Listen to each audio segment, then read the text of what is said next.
Oh, shit, we're already back. DraftKings puts out the prices at like midnight last Monday. So today they put them up at like 11 a.m. I guess they're trying to make the world right again. Or maybe they're just happy that we're back to a normal format where there's no stupid partners. Although I got to tell you, after this last week, I like that format a little bit more. I've warmed up to it. What's up, new guy? I'm the Degenerate75. I'm a PGA DFS content creator who is here to help you get a little bit better. I'm not going to give you a single pick, but I'm going to walk you a little bit through my process and give you a couple pointers to try to get you to quit stepping on your own dick, okay? If you find you like the cut of my jib, come check out the schedule right here. Right now, you're watching the course preview, contest selection, and pricing thoughts video, but make sure you're here Wednesday for the live stream, 7 p.m. Lord's time zone as always, and then Showdown Hoedown, where, the king of Showdown, because, it's the one place where there's still an edge. Kicking the nuts, a.k.a. week long, not a huge edge, okay? You got to get a little bit of luck sack there. But Showdown Hoedown, there is. Come check that out Friday and Saturday night. Let's get going. All right, I'm going to try to keep this one a little bit shorter this week. I got a hot date with a golf course, and I've heard she's putting out. Was it a good week for me? Yeah, it was. Won a couple tickets to the Fantasy Golf World Championship. Some people be like, you know what? You need to, let's just enjoy your win and slow down. Fuck that. I'm ready for this week. I'm ready to do it again. I'm ready to dive in and look at it all right?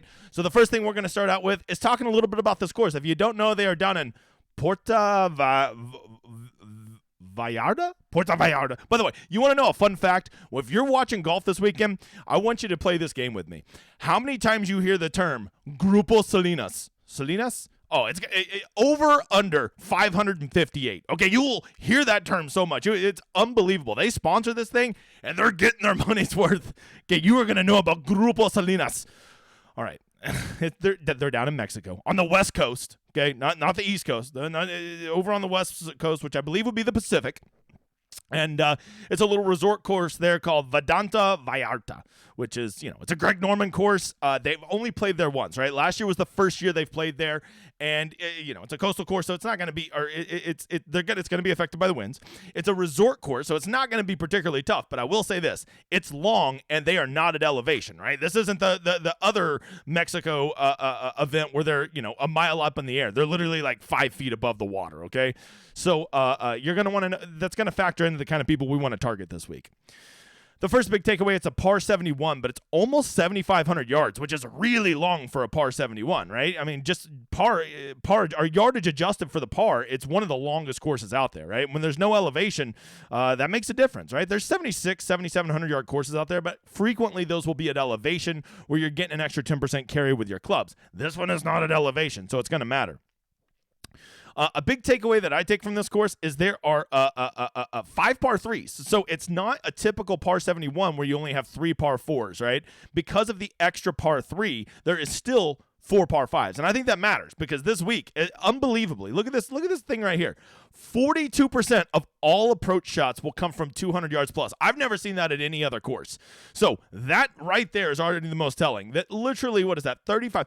Over 3/4 of all your shots will come from 150 plus your approaches, right? So this isn't going to be a little flip wedge fest, right? The only time you're probably going to be hitting a wedge at this course is if you have to lay up on a par 5, right? That's going to be about it. So I really am going to value guys that can really tag it from 200 yards because many of the par 3s are over 200 yards, and with the 4 par 5s, we need to score on those, and obviously all those approaches are likely going to come from over 200 yards.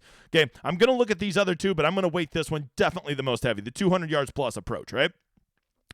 Also, there's quite a few long holes, right? Some of these par 4s, 498, 520, which, by the way, these are normally par 5. Some of these are par 5s for the members, but they change it for the PGA, right? So we got a 498, we got a 520, we got a 496, a 475, a 505. So we have some massive par 4s, right? Which basically are like, soft-ass par 5s, right?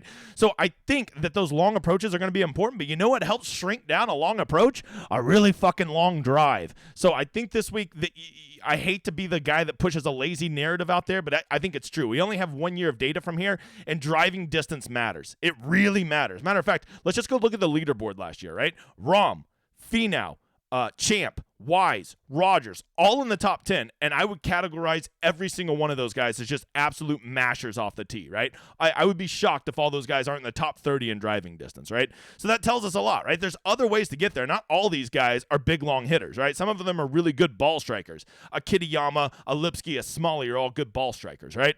But I think that you're going to either need to be a flusher from 175 and further, or you're going to need to be a masher. Okay, that's my big takeaway.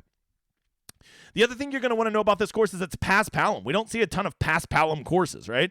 And Paspalum is a different type of grass. First of all, it's really easy to chip out of. This course was super easy last year as far as saving par from the rough. It also, if you hit the ball in the rough off the tee, so you can have great driving distance, hit it in the rough, and you're still going to be okay. The ball tends to set up in this grass quite a bit. But I think what you really want to know is how it affects the greens. These are very, very slow greens, right? Paspalum is not the super fast bent greens that we're going to be seeing. So we're going to see slow Paspalum greens, and the entire course is Paspalum. So I will be looking at guys who perform well on Paspalum courses and on Paspalum greens. That's what I will be looking at, right? Along with driving distance, along with being a flusher from 175 plus. And around the green, I'm going to give it a lot less value this week, right? These greens are huge, so they're not going to be scrambling a whole ton, right? There is a lot of sand traps, so I will be looking at guys who can get up and down out of the sand, but I'm not going to be spending tons of time, fretting. Like if Victor Hovland was here, I'd play him, with impunity, right? I'd be all over him. I'm just not going to be scared off by that. And then, of course, as always, I'm going to be looking at guys who score well on long par fours and guys who just generally score well on par fives. There are 5 par 3s, but the par 3s are spread across different distances, and I think that I can get a lot of those numbers kind of baked in to my proximity, right? Most of them are going to fall in the 175 to 200 plus, so I think I'm going to get a lot of those numbers baked in there. So that's just kind of some of the players, the player style I'm going to be looking for. I'll be making my model over on the site. I'm not going to do it here, but those are some things I'm going to look at. Wow, look at that, 637-yard par 5. I think that's a 4-shotter for me. I think that's a 4 to get there. All right, so that's what we're looking at. Once again, here was the leaderboard from last year because they've only played at this course one time. Jonathan Ramathan won the tournament last year. Kitayama, Wu, Finau, Riley, Smalley, Lipsky, Champ, Wise, Rogers. That was the top 10. Pretty good field, to be honest. Pretty good field. Pretty good leaderboard. A lot of those guys are solid players. And if I had to draw a conclusion about all of those guys, 100% of those guys either mash it off the tee or some ball striking SOBs. That was literally every person in the top 10. At least that's my opinion, okay?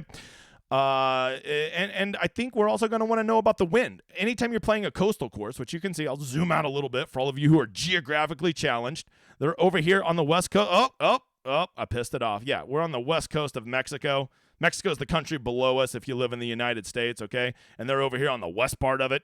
You can see Puerto Vallarta, brought to you by Grupo Salinas. Oh, see.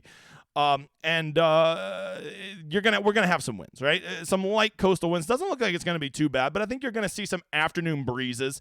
So, as of right now, not that we should really be looking at weather, but I think that you are gonna want to factor in guys who play well at resort courses and guys who play well at coastal courses because it offers certain things that other courses don't, right?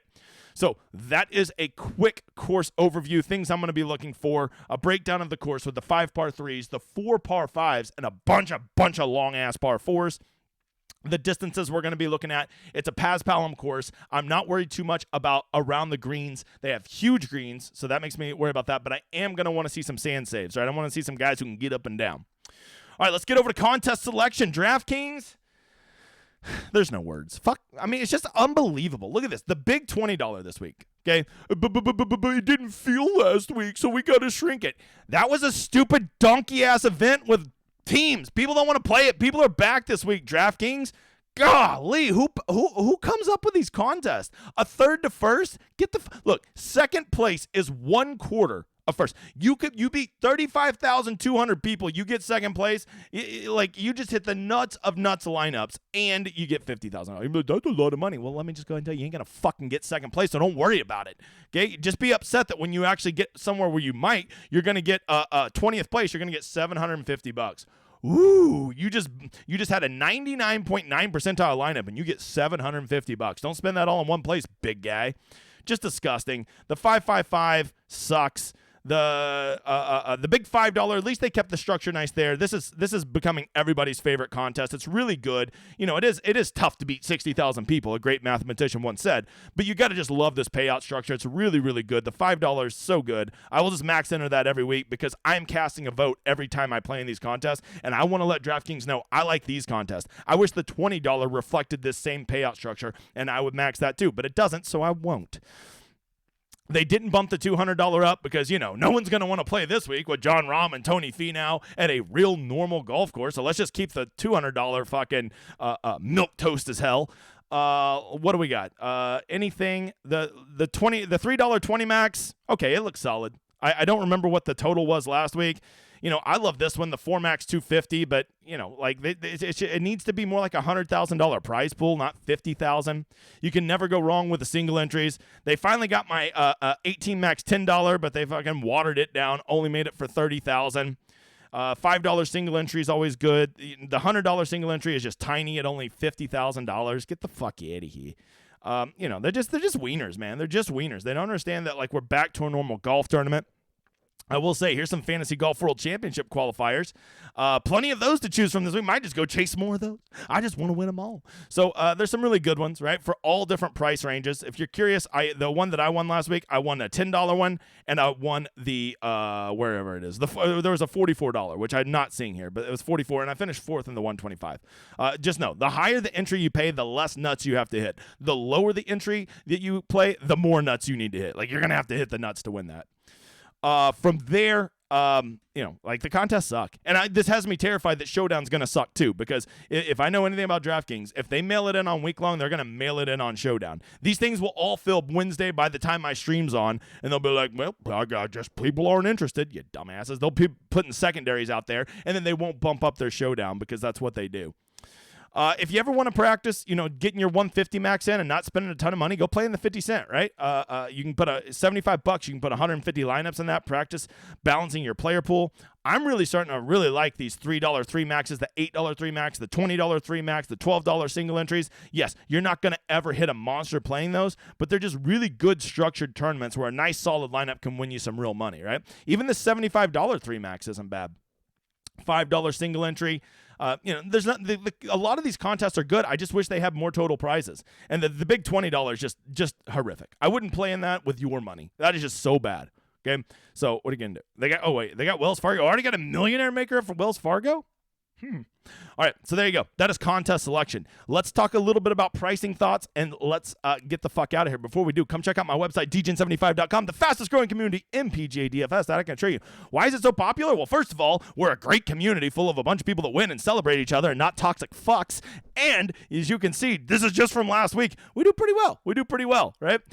And I have the best tool in all of PGA DFS called the Rosetta Stone, which helps you make a good informed player pool based off stats that actually matter. Instead of those websites that are like, here's a bunch of fucking numbers, like, figure it the fuck out. Like, it's not like that, right? I'm going to give you everything and tell you what these numbers mean, how to use them, and you use them how you want, because at the end of the day, they have to be your picks, not my picks, not fucking your touts picks, not the guy on the podcast pick. They got to be yours, and they have to make sense to you. This is just there as a tool to help you make the best version of your player pool. And of course, we easily crossed 3,000, even though that says 20.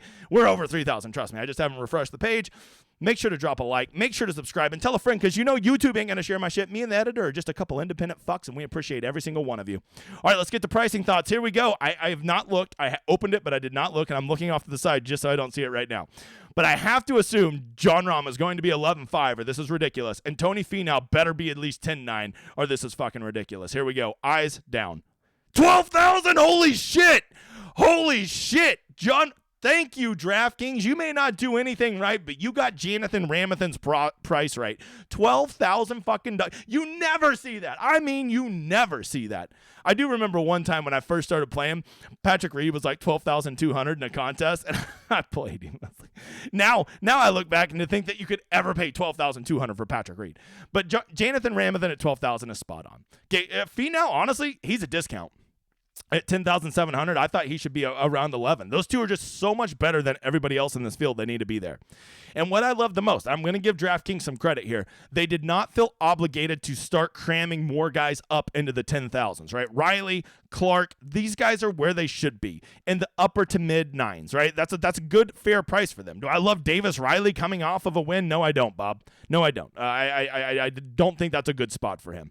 Is John Rahm, where does he have to finish to pay off $12,000? Well, everybody always says that like there's some true answer. The real answer to where John Rahm needs to finish to pay that off is going to depend what the top 10 looks like. If there's 4 guys that are all $7,500 or cheaper up in the top 10, well then John Rahm could finish 8th place and could still be in the nuts lineup just because of the builds that you could have with him, right?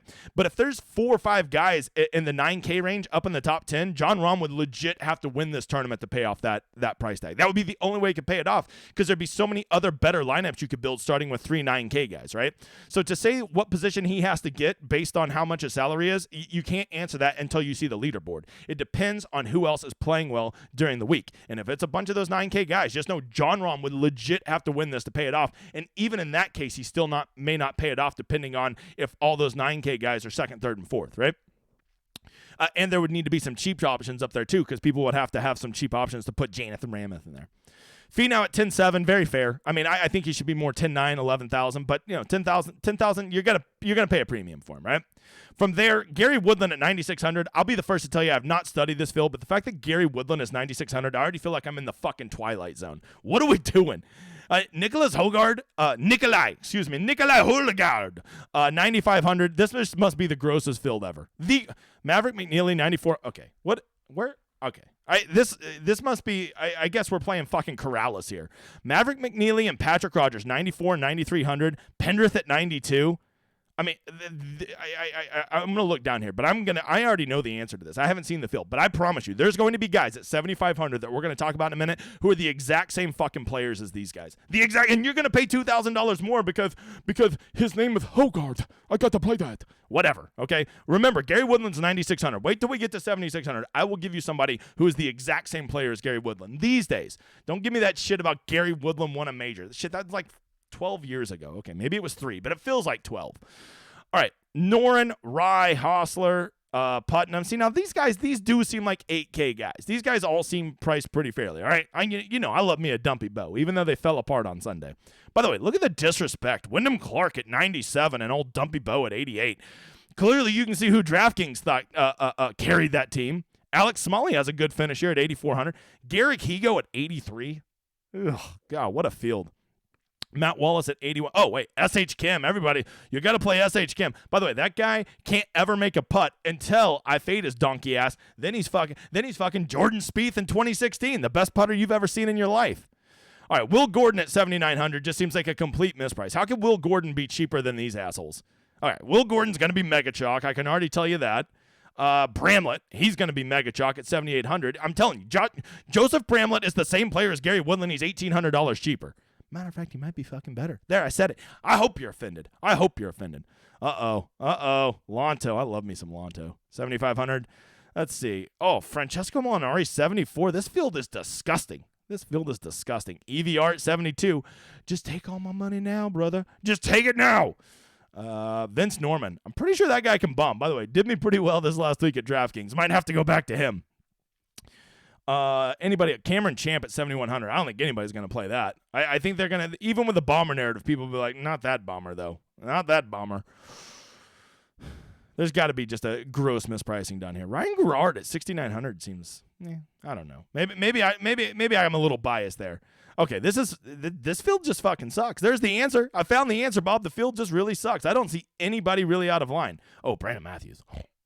6,600. That guy mashes the ball. I mean, mashes it. Let's see. Okay, this field falls off quick. quick. Okay, so just going back up. I kind of lied. These guys in the center, there's not a ton of guys here. Shez Reavie is way worse than Gary Woodland, right? Patton Kazire is way worse than Gary Woodland, okay? I guess I just didn't realize that the depth of the field was so bad. But guys like Will Gordon, Joseph Bramlett, even, I guess those two in particular are not hardly any different than Maverick McNeely, Patrick Rogers, Hogard, and Woodland, right? Now, I will say there is a pretty big drop-off between those guys I just named and maybe like a Dylan Wu or something like that, right? But I still think that there's tons of value here in this mid-7K. This is what happens in soft fields, is the 7K range always tends to be super undervalued. Eric Cole in this field should probably be 8,400. Bramlett should probably be 8,500. Will Gordon should probably be 8,600. There's just a lot of good value baked in right here in this 7,500 range. And then what always happens in these weaker fields is the 9K guys are almost always overvalued, right? Like Gary Woodland has no business. This Gary Woodland through probably Benny Ann. I can't believe Benny Ann's 9,100. You go play that, Bob. These 6 guys right here, they're just all overpriced. Pendrick's been playing like dog shit. Patrick Rogers just fucking sucks. And Maverick McNeely is just a broken man. Okay, so all these guys are overpriced, but you know what? When I tell you they're overpriced, you're probably thinking, well, can't play those guys. Matter of fact, I think that is a reason to play them. Because they're overpriced, that inherently will drive down their ownership this week. And if you're one of those people like me who's just playing the game and realizing that your fucking picks suck, then those are the kind of guys you want to get on because you're going to get them at discounted ownership. And yes, those guys are overpriced this week, but that doesn't mean they suck at golf. That doesn't mean they can't spike. It just means that DraftKings overvalued them and the salaries. Okay, that's it. All right. That is Pricing Thoughts. This is Contest Selection, and this is your course preview. I hope you've enjoyed this show. Thank you for helping get me to 3,000. And lastly, don't forget to come check me out Wednesday at the live stream. We were the most viewed live stream last week in all of PGA DFS. Help me keep growing. I appreciate every one of you. I'll talk to you next time, you motherfather.